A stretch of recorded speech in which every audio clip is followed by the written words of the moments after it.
Merhaba sevimli izleyiciler. Ben Leyla Panahlı. 2025 Haziran ayı burç yorumları söylemek için sizlerle görüşe geldim. Benim sevimli koçlarım ve yükselen burcu olan koçlarım. Haziran ayını biz yine dolu dolu yaşayacağız. Neden? Çünkü en büyük, gezegenlerin en büyüğü olan ve en mutluluk, büyük şans getiren Jüpiter gezegeni İkizler Burcu'ndan Yengeç Burcu'na dahil olacak. Ve bu sizde esasen 4. evi temsil ediyor, Yengeç Burcu. Ve sizin bir sene boyunca 4. ev gündemde olacak. Ve Jüpiter size yeni ev, yeni toprak, arsa, yani saha, yeni ev dikmek, yeni eve taşınmak, şöyle bir şeyleri düşünen koçlar varsa tabii ki Jüpiter gezegeni bunu size hediye olarak sunacak bir sene boyunca. Muhakkak Jüpiter nerede varsa gezegenlerin bir Noel babasıdır. Nereye gelse o hediyelerle geliyor. Eğer o 4. eve sizde dahil olursa demek ki sizin o ev konusu eğer gündemde varsa onu muhakkak size hediye edecek. İster ipotek yoluyla, ister arsa, ister köy evi, ister saha, ister toprak, yani ekim biçim için toprak veya kirada oturanlar daha geniş, daha konforlu, daha şeraitli bir eve taşınabilecekler sevimli koçlarım. Ve Güneş sizin 21 Haziran'a dek 3. evinizde olacak. 3. ev nedir? Abla kardeşleriniz, komşular, akrabalar ve eğer orada 3. evde ve Haziran'ın ilk 10 günlüğü esasen Güneş, Jüpiter ve Merkür aynı evde varsa orada iyi mutlu haberler duyacaksınız. Siz komşularınızdan ve akrabalarınızdan veya size yakın günlük gördüğünüz insanlarla temas kurduğunuz insanlardan daha iyi haberler alacaksınız veya iletişimde konuşarak, telefonla olabilir veya bir internetle, online'dan görüş olabilir ve onlardan güzel mutlu haberler alacaksınız ve orada 3. evde sizin araba söz konusu olabilir ve hala da Jüpiter orada son anları yaşıyor, yani Haziran 10'una kadar.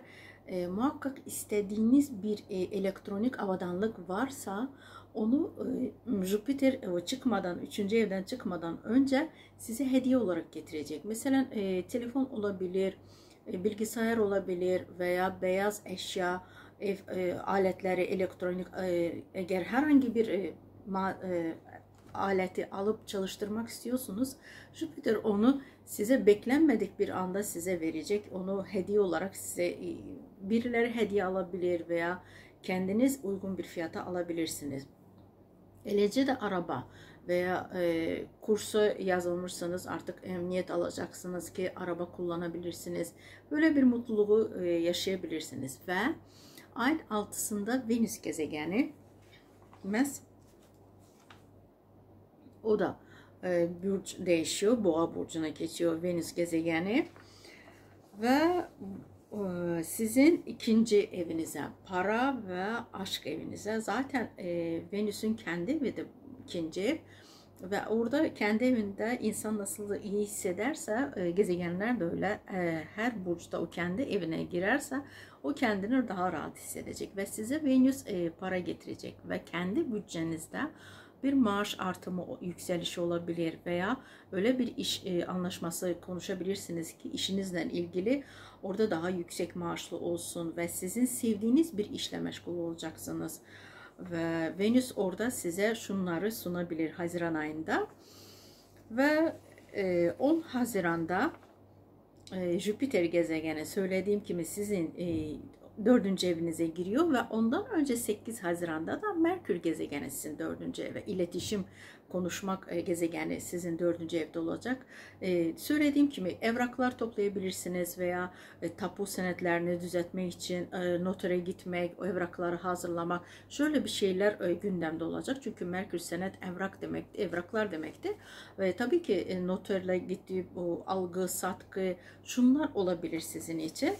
Ve aynısını siz yani Jüpiter sizin 4. evinizde sevimli koçlar 12 seneden bir olur ve bu 2025 10 Haziran'dan 2026 1 Temmuz'a kadar devam edecek ve bu arada aynı 12 sene önce hangi bir hayatı, bir anlamı, bir ev ile ne yaşadınızsa ona benzer bir hadiseler yaşayabileceksiniz. Belki de 12 sene önce siz şimdiki yaşadığınız bir eve taşınmıştınız ve şimdi artık daha geniş, daha konforlu bir eve taşınacaksınız.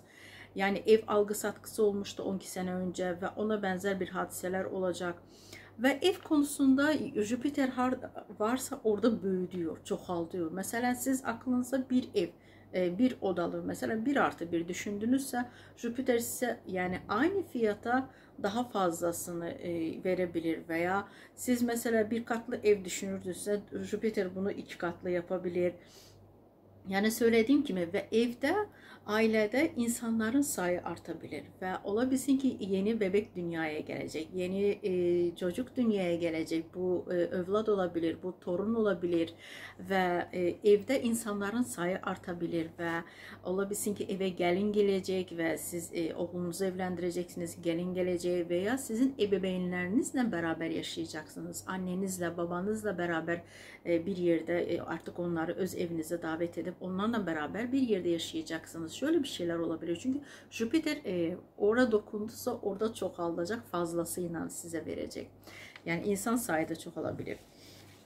Ve ondan sonra 11'inde Dolunay Yay burcunda olacak. Ve Yay burcunda sizin 9. evinizde olacak. Ve bir Dolunay biz yaşayırsa orada muhakkak bir karanlık olan, gizli saklı olan konular daha da gündeme çıxır, ışığa çıxır ve o size aydın olur. Orada sizin eğitimle bağlıdır.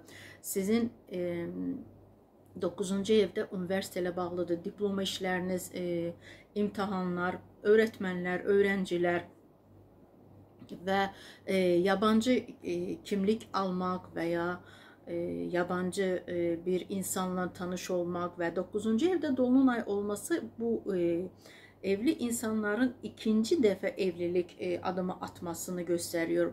Yani böyle bir şey, evliliği düşünenler varsa ve dolunay o işi tamamlıyor, bitiriyor ve bitti. Artık bu iş yani tamamlandı.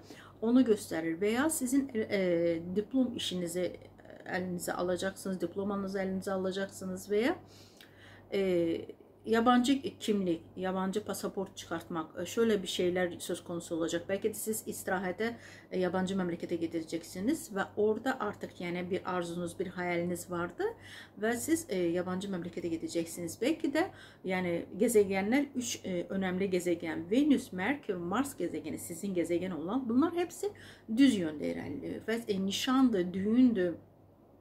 Belki de siz balayına yabancı bir memlekete gitmeyi düşünüyorsunuz. Şöyle bir şeyler olabilecek ve ondan sonra ise 17 Haziran'da Mars sizin gezegen Mes Aslan'dan çıkıp Başak Burcu'na geçecek. Bu da sizin 6. eviniz. Sizin sağlık durumunuz evine dahil olacak. Günlük yaptığınız işler, işe gidip gelmeler ve aynı rutinde hareket etmekler. Orada Mars size daha da güç verici, daha da o enerjiniz olacak. Her gün aynı rutin işi yapma. Belki de siz artık diyete başlayacaksınız veya kendiniz sporla ciddi anlamda bir sporla meşgul olmaya başlayacaksınız.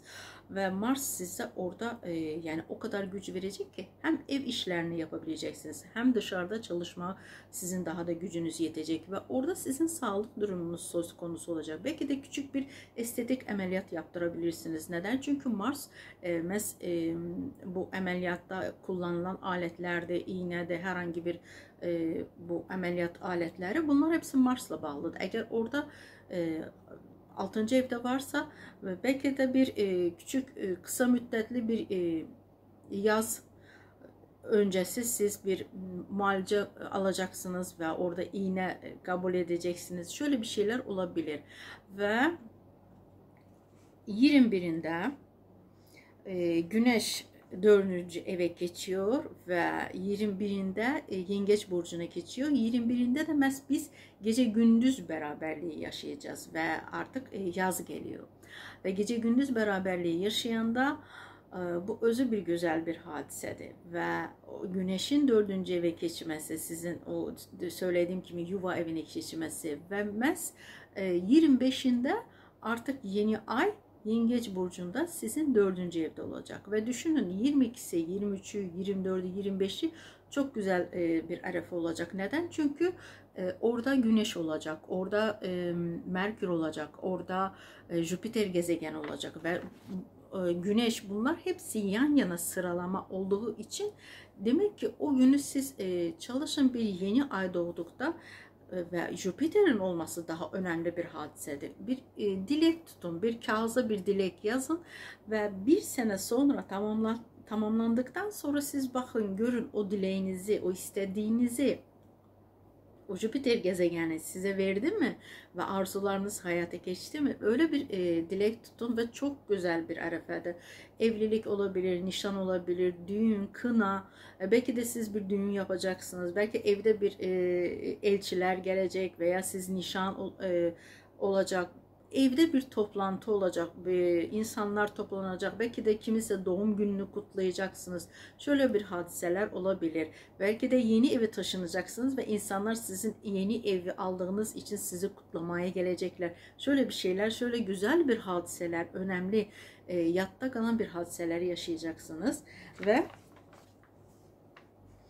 ondan sonra biraz dikkatli olmalısınız. Ne zaman? 27'si 28'i biraz dikkatli olmalısınız ve unuttum, 14'ü 15'i 16'sında da çok dikkatli olmalısınız. Neden? Kendinizden yaşça büyük insanlarla biraz münakaşaya girmemeye ve bir adım atacaksınız 27'si 28'i. Esasen biraz düşünün, taşının akıllı, mantıklı bir hareket edin. Çünkü hem gezegenler çok olumlu bir düzülümdedir ve Plüton ise biraz gergindi. O yüzden de mesela bir söz söylerken, bir adım atarken veya kendinizden yaşta büyük olan insanlarla konuşurken biraz dikkat edin konuşmanıza.